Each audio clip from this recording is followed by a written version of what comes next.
Kaya guys, pag nag-ana-ana kayo, ganun mo rin. No. Ganyan lang guys yung paggawa ng bahay dito sa Canada. Ano lang, steel tapos wood. Hindi siya semento. Ang pinaka-semento lang yan yung basement. Yan. Ganyan siya. Kasi pag semento yata malamig eh. Kasi malamig dito nga sa Canada. Ayan. Kaya wood lang gamit nila.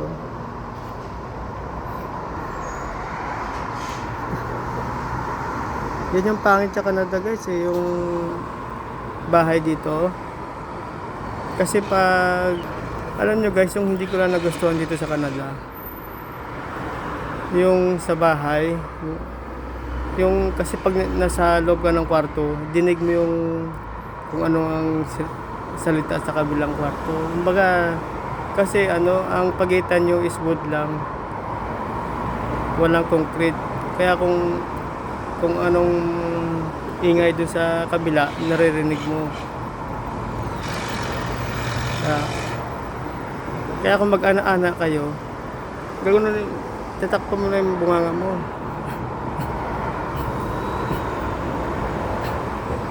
Yan.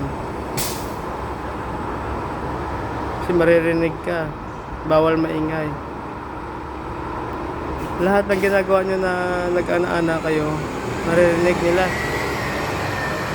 Kung anong ingay dyan, maririnig.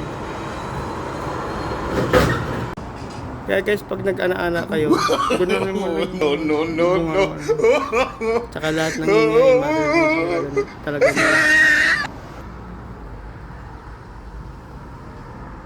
Diba? Yung mga salita, naririnig mo, tawanan. Yun lang yung ano, parang hindi